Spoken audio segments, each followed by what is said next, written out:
Paano kung sabihin ko sa inyo na yang pinagmamalaki ninyong invisible na fluorocarbon leader, yan mismo ang dahilan kung bakit wala kayong huli? Mukhang imposible, di ba? Pero manatili kayo dyan. Pag-uusapan natin ngayon ang isa sa mga pinakakontrobersyal na gamit sa pangingisda, ang fluorocarbon leader. At sa dulo ng video na to, ipapangako ko, baka tuluyan ng magbago ang tingin ninyo sa inaakala ninyong pinakamagandang leader. May isang katangian, kasi ang fluoro na hindi pinapansin ng karamihan. Pero yun pala ang pumapatay sa diskarte at nagtataboy ng isda palayo. Kaya bago pa tayo magsimula, itanong ko muna, kayo ba, Team Fluoro or Team Mono? I-comment nyo nga sa baba at tingnan natin kung sino ang mas marami. Sa loob ng maraming taon, iisa lang ang naririnig natin mula sa mga manufacturer at sa mga pro-angler. Ang fluorocarbon daw ay halos invisible sa tubig dahil ang light refractive index nito ay malapit na malapit sa tubig. Maganda to, syempre. Logic dictates, kung hindi nakikita ng isda ang leader mo, mas malaki ang tsansang kakagatin niya ang pain mo. Dahil dyan, halos lahat tayo bumili. Naging standard na siya. Lalo na pag malinaw ang tubig sa pwesto, automatic fluorocarbon leader agad ang ikakabit. Nasanay na tayo sa ideya na pag mas mahal, mas maganda. Pag mas high-tech, mas epektibo. Pero dito nagsisimula ang malaking pagkakamali ng marami sa atin. Unang-una, buwagin natin yung alamat ng invisibility. Hindi po 100% invisible ang fluorocarbon. Ang totoo, ito ay less visible kumpara sa monofilament. Isipin niyo, kahit anong bagay na may physical na anyo ay nagiiwan ng anino or distortion sa ilalim ng tubig kapag tinatamaan ng liwanag. Nakikita pa rin ito ng isda, lalo na yung mga matatalinong species na sanay na sa pressure ng pangingisda. Ang isda ay hindi lang umaasa sa mata, mas umaasa sila sa kanilang lateral line para makaramdam ng vibration at paggalaw sa paligid.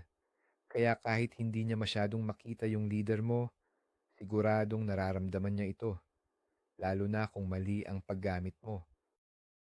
Ngayon, pumunta tayo sa isang katangian ng fluoro na madalas nating binabaliwala, ang katigasan o stiffness nito. Subukan niyong hawakan ang isang fluorocarbon leader at isang monofilament leader na may parehong pound test. Mapapansin niyo agad, mas matigas at mas maganit ang fluorocarbon. Para sa ibang application, maganda to. Pero para sa karamihan ng sitwasyon, lalo na sa finesse fishing, ito ay isang malaking dehado. Ang katigasan na ito ay direktang nakakaapekto sa pinakaimportante sa lahat, ang natural na presentasyon ng pain mo. Tandaan nyo yan, natural na presentasyon. Yan ang susi sa lahat. Isipin nyo ang isang senaryo. Madaling araw, nasa pampang ka, ang tubig ay parang salamin sa sobrang kalmado.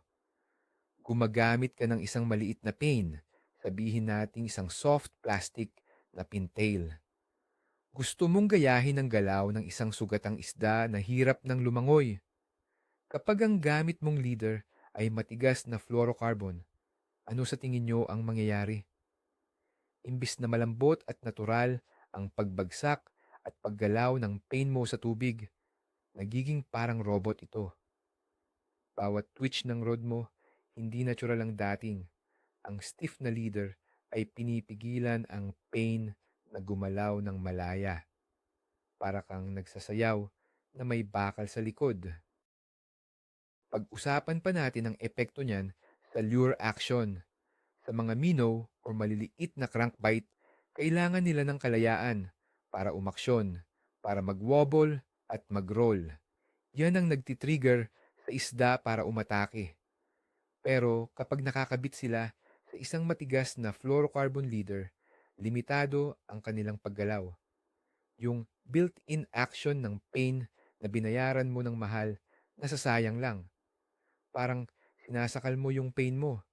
Hindi niya mailabas ang totoong ganda ng langoy niya. Sa mata ng isda, mukha itong peke at delikado, kaya iiwasan niya ito. Lalo na sa mga finesse technique. Halimbawa, sa wacky rig or drop shot.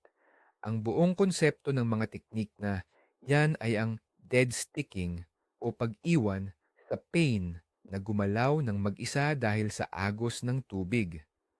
Dito, ang isang malambot at maluwag na leader ay kritikal. Ang stiffness ng fluorocarbon ay nagre-resulta sa isang hindi natural na arko o arc sa pagitan ng mainline mo at ng pain. Nakikita at nararamdaman ito ng isda. Imbes na isipin ng isda na yon ay pagkain, iisipin niya na mayroong bitag. Kaya kahit maganda ang pwesto mo, kung ang presentasyon mo ay sablay, wala ka talagang mahuhuli. Isa pang katangian ng fluorocarbon ay ang pagiging sinking o mas mabilis itong lumubog kumpara sa monofilament na halos neutral buoyancy. Para sa deep fishing o jigging, advantage ito. Pero paano kung nasa mababaw ka at gumagamit ng top water lures? Dito nagkakamali ang marami. Ikakabit nila ang paborito nilang popper or walking bait sa isang fluorocarbon leader. Anong resulta? Hihilahin ng leader pababa yung nguso ng pain mo. Imbis na maganda ang pop or walk the dog action, palaging sablay. Magtataka ka na lang, bakit parang ayaw umaksyon ng tama ng lure mo? Nasa leader lang pala ang problema. Kahit sa mga suspending jerkbaits, may masamang epekto ang sinking leader. Ang trabaho ng isang suspending jerkbait ay manatili sa isang specific na water column kapag huminto ka sa pag-retrieve. Dito kadalasan umaatake ang isda sa sandaling yon ng paghinto. Pero kung ang leader mo ay fluorocarbon, dahan-dahan nitong hihilahin pababa yung pain mo mula sa strike zone. Mawawala ang suspending effect nito. Ang isang maliit na detalye na yan ay sapat na para hindi ka makahuli ng isda sa buong maghapon. Pero teka, sasabihin ng iba, paano naman ang abrasion resistance? Mas matibay ang fluoro sa gasgas. Totoo yan, walang duda. Kung namamansin ka sa mga lugar na puro bato, talaba, o mga sanga, kailangan mo talaga ng leader na matibay sa gasgas. Dito, ang fluorocarbon ay hari. Pero ang tanong, palagi ka bang namamansing sa mga ganitong lugar? Kung ang pinupuntahan mo ay open water, sandy bottom, or putikan, kailangan mo ba talaga ng sobrang taas na abrasion resistance? Malamang hindi. Dito pumapasok ang konsepto ng overkill. Gumagamit ka ng isang leader na ang pangunahing bentahe ay hindi mo naman kailangan sa sitwasyon, pero tinitiis mo lahat ng dehado nito, ang stiffness at ang pagiging sinking. Isipin mo, para kang nagsuot ng steel-toed boots para lang maglakad sa beach. Oo, protektado ang paa mo, pero mabigat, mainit, at hindi komportable. Sa pangingisda, ang komportable para sa isda ay ang natural na presentasyon. Kung isasakripisyo mo yun para sa isang feature na hindi mo naman kailangan, talo ka sa diskarte. At heto pa ang isang maling akala. Mas manipis daw ang fluorocarbon. Hindi palaging totoo. Tingnan niyong mabuti yung mga spool. Sa maraming brand, para sa parehong pound test, halos pareho lang ang diameter ng fluoro at ng premium monofilament. Minsan pa nga, mas makapal pa ng konti ang fluorocarbon. Kung mas makapal at mas matigas ang leader mo, mas malakas ang water displacement nito. Ibig sabihin, habang hinihila mo ito sa tubig, gumagawa ito ng mas malakas na vibration o pressure wave. At yan, siguradong nararamdaman ng isda. Ito ang senaryo na gusto kong isipin nyo. Nasa bangka ka. Ang target mo ay mga isdang mailap sa isang malinaw na lawa. Naghagis ka ng pain mo na nakakabit sa isang 2-foot fluorocarbon leader.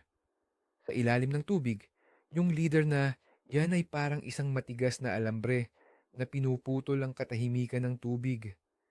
Gumagawa ito ng ingay na hindi natural. Lumalapit ang isda, pero bago pa niya makita ang pain mo, naramdaman na niya ang leader mo. Ano ang gagawin niya? Lalayo siya. Dahil sa mundo niya, ang ganoong klasing vibration ay senyalis ng panganib. Ngayon, ikumpara natin yan sa monofilament. Ang pinakamalaking advantage ng mono, bukod sa pagiging malambot, ay ang stretch o ang kakayahan nitong umunat. Marami ang ayaw dito dahil daw nababawasan ang sensitivity. May punto sila. Pero ang stretch na yan ay may dalawang napakalaking pakinabang. Una, nagsisilbi itong shock absorber. Kapag biglang kumabig ang isda malapit sa bangka, ang stretch ng mono ay pipigilan ang biglaang pagbanat na siyang dahilan kung bakit natatanggal ang kawil sa bibig ng isda. Pangalawa, at mas importante, ang stretch ay mas forgiving sa hookset, lalo na kung ang gamit mong kawil ay manipis at ang target mong isda ay may malambot na bibig. Kung nakabraid ka na walang stretch at fluoro leader na may konting stretch lang sa isang malakas na hookset, malaki ang tsansa na mapupunit mo ang bibig ng isda. Sa mono, mas malambot ang dating ng hookset. Mas maganda ang pagkapit ng kawil. Isang maliit na bagay, pero yan ang pagkakaiba sa pagitan ng huling isda at ng sayang lumusot. At dahil mas malambot at mas supli ang mono, nagbibigay ito ng mas magandang lure action.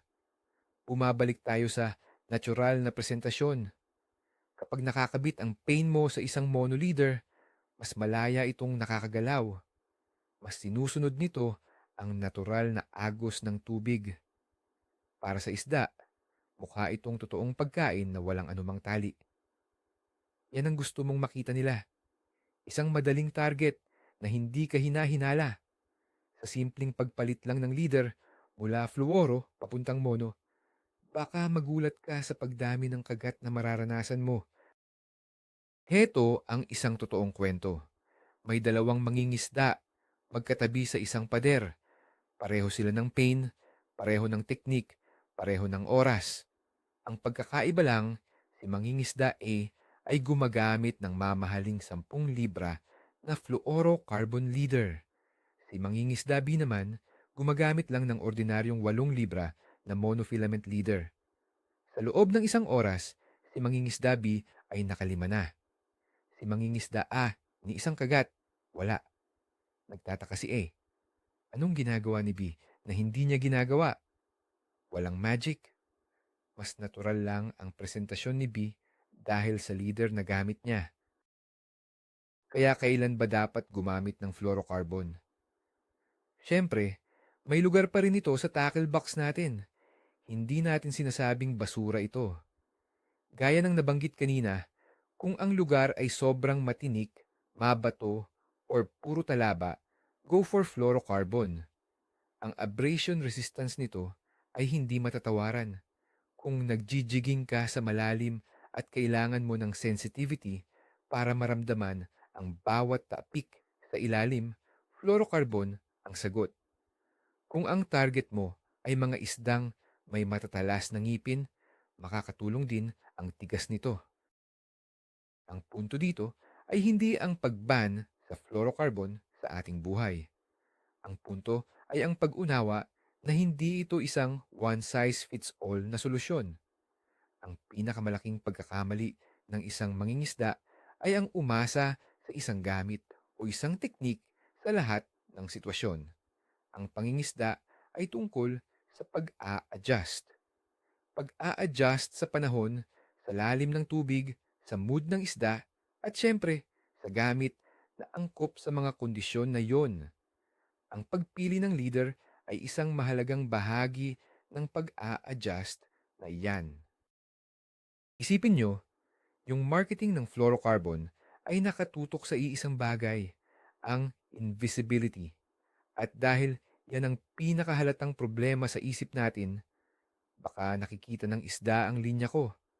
Yan ang kinagat nating lahat. Nakalimutan nating isipin ang ibang mga factors. Ang epekto ng stiffness, ng bigat, ng diameter. Naging biktima tayo ng magaling na marketing.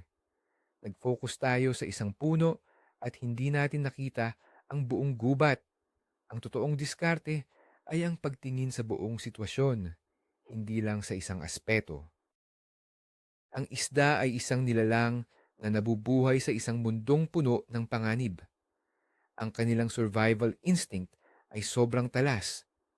Anumang bagay na hindi natural sa kanilang kapaligiran, isang hindi natural na vibration, isang hindi natural na paggalaw ng pain, ay agad nilang ituturing na banta. Ang trabaho natin bilang mangingisda ay gawing natural at hindi kahina-hinala ang ating presentasyon hanggat maaari. At minsan, ang paggamit ng isang simple at murang monofilament leader ay mas epektibo sa pag-achieve niyan kaysa sa isang mahal at high-tech na fluorocarbon. Kaya, heto ang hamon ko sa inyo. Sa susunod ninyong fishing trip, lalo na kung gagamit kayo ng maliliit na pain or maglalaro sa topwater, subukan nyong mag-eksperimento. Sa isang rod, magkabit kayo ng fluorocarbon leader. Sa isa pa, magkabit kayo ng dekalidad na monofilament leader na may kaparehong pound test. Gamitin nyo sila ng salitan sa parehong pwesto at sa parehong pain. Tingnan nyo mismo para sa inyong sarili kung may pagkakaiba. Baka magulat kayo sa resulta at baka matuklasan nyo na ang sagot sa matagal nyo ng tanong na bakit wala akong huli ay nasa simpleng pagpapalit lang ng leader. So, para sagutin ang tanong sa simula, ang fluorocarbon ba ay nakakatulong o lalo lang nagtataboy ng isda? Ang sagot, depende. Hindi ang fluorocarbon mismo ang problema. Ang maling paggamit nito, ang bulag na pag-asa sa invisibility habang binabaliwala ang negatibong epekto ng katigasan at bigat nito. Yan oo, yan ang nagtataboy ng isda. Ang pinakamalaking twist sa lahat, yung pinakamahal at pinaka-high-tech na gamit mo, yun pa pala ang sumasabotahe sa diskarte mo dahil hindi pala ito angkop sa sitwasyon. Ito ay nagpapaalala sa atin na sa pangingisda, kailangan nating mag-isip ng mas malalim. Hindi lang bili ng bili ng kung anong bago. Kailangan nating intindihin kung paano gumagana ang bawat gamit natin. Maraming salamat sa panonood, mga katubig. Kung may natutunan kayo, huwag kalimutang pindutin ang like button at mag-subscribe. At para sa huling tanong, base sa napag-usapan natin, saang sitwasyon nyo ngayon mas pipiliing gamitin ang mono at saang sitwasyon pa rin kayo magtitiwala sa fluoro? Ibahagi nyo ang mga diskarte nyo dyan sa comment section sa baba.